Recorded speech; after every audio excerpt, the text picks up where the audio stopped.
you gonna go down now? Now let me ask you a question. You guys, I see you guys pyramid up and then you pyramid down. What's the theory behind that, Jeff? Basically, first set's warm up. Second, third, and fourth sets, go heavy as you can, and then drop it back down to get much as blood as you can inside the arms with a drop set. Wouldn't you think that the blood would be there already from all the heavy sets? Well, yeah, but it's a different exercise. It's a different part of the tricep. No, I'm saying you're doing a heavy close benching here, right? And we're getting a lot of blood pumped in there. Why would you? What's your theory at least on dropping? Or what's John's theory on dropping down here? Maybe we should get John over here. Yeah, maybe. John, you want to come over here a second?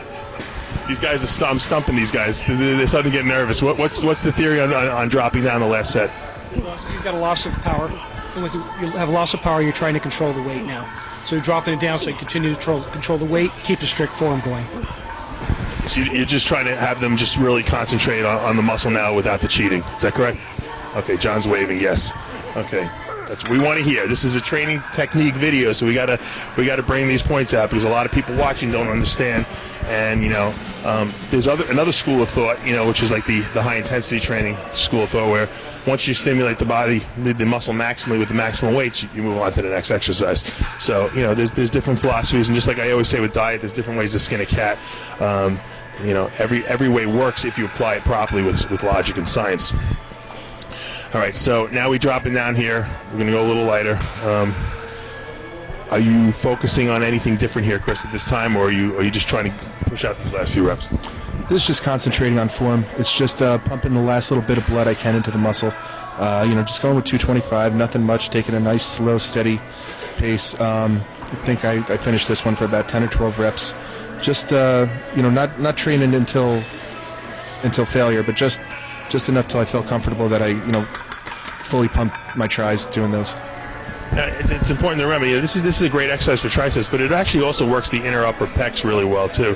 And a lot of guys have that deficit or that space in between their middle pecs. And I don't know if you guys noticed, but when I started doing these exercises, especially way back when, my chest really filled in a lot. Have you noticed that, Jeff? Yeah, I noticed that when I do anything close grip with my triceps and my inner chest and upper chest pumps up. So a lot of people don't realize is that all these exercises we do, all these, we training back one day, it's not just back, there's some biceps involved, there's foremans involved, there's overlap with everything, and that's another reason why it's a good idea not to train each body part more than once a week, because you're really doing it anyway, indirectly, through all the other exercises you're doing. Kris, where are we going now? I think we were heading over to do some straight bar push downs. Usually we'll start off with a power movement, either do a close grip bench or maybe do some skull crushers, do some decline skull crushers, and then from there we'll move on to more of a concentrated movement, either doing push downs, doing rope push downs. That's usually the second thing we hit after our main power movement. Now, how do you guys feel about unilateral movements as opposed to single, as opposed to bilateral movements as opposed to unilateral movements? In other words, do one arm at a time as opposed to doing two arms at the same time. So I see you guys are doing everything pretty much the same with one arm, aside from the preacher curls you started with. How do you feel about, does John ever have you break up doing push downs with both hands, doing push downs with one hand? Yeah, we do switch it up. Usually we move on to more unilateral movements as our towards the end of the workout. We start with the power movements, and then towards the end, like I think after this exercise, we went on to one arm behind the head, or sometimes we might do just one arm push downs with a D-bar. All right, Jeff. I'm going to quiz you again. I like busting your chops a little bit. What do you think is the benefit of moving to these unilateral movements? Later in the end, toward the end of the workout. Because you're not putting a lot of stress on the muscle. Basically, you're just doing lighter weight and just get more pump to the muscle. Also, let's not forget your bodybuilders, right? We want good symmetry. We want balance on both sides. So when you're doing these, these high intensity, compound movements, a lot of times one side that's strong will work more than the other. So it's a good idea, and there's some good logic in what John's having you do by adding these unilateral movements at the end. Obviously, it's going to help balance off. That's why one arm is not bigger than the other on you, right? Yeah. Good answer. Now, Kris, when you do these push downs, do you guys like to take a wide stance like this? Sorry, wide stance, a wide grip like this, or do you vary the grip size, vary the handles? We mix it up. This time we went with a little bit wider. Sometimes we might go with a triangle bar and take a nice close grip. Personally, I like it depends on which head you're trying to hit. In this case, we're taking a wider grip to hit more of an inside head, and that was just today's grip. So, from what I'm gathering, is you guys the workout's constantly changing, and that's, I assume, to shock the body so that your body doesn't stagnate and it keeps growing. Correct, Jeff? Yeah, pretty much week to week our workouts change. Reps, sets, weight. From week to week they change. What about when you guys are in pre-contest type of schedule? Is the workout varying that much, or does it tend to be a little more regular? No, it still varies every week.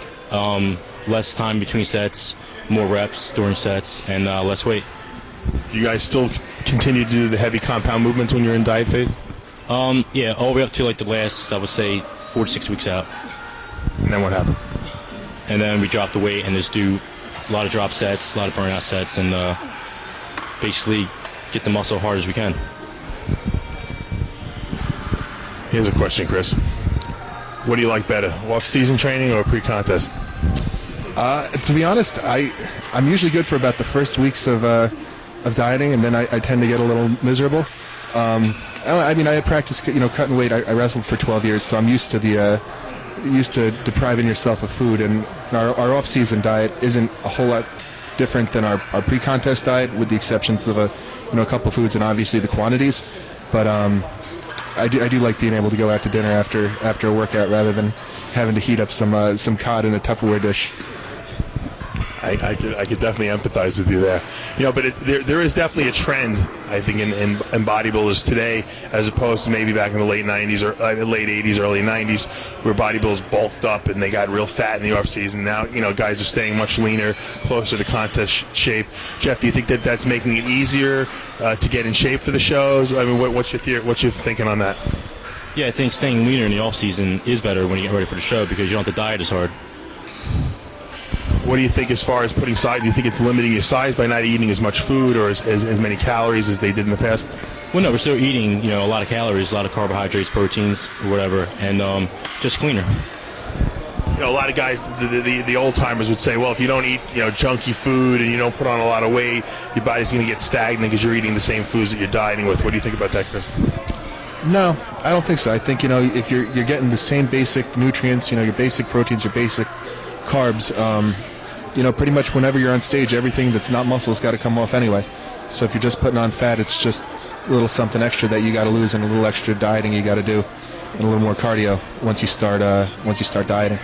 I agree, and I think also something that we should definitely bring to light is the fact that nowadays we know a lot more about nutrition. We know about essential fatty acids. We know about the essential protein requirements. We know about good carbohydrates as opposed to bad carbohydrates. We know about trans fats versus omega-3 fats, and this technology, or I should say scientific, information that we live, the information age that we live in now, enables us to still grow without getting fat, and I think that's important because not only that, we're not only going to build better muscle and you're going to make your dieting a lot easier, but you're also going to keep yourself a lot healthier.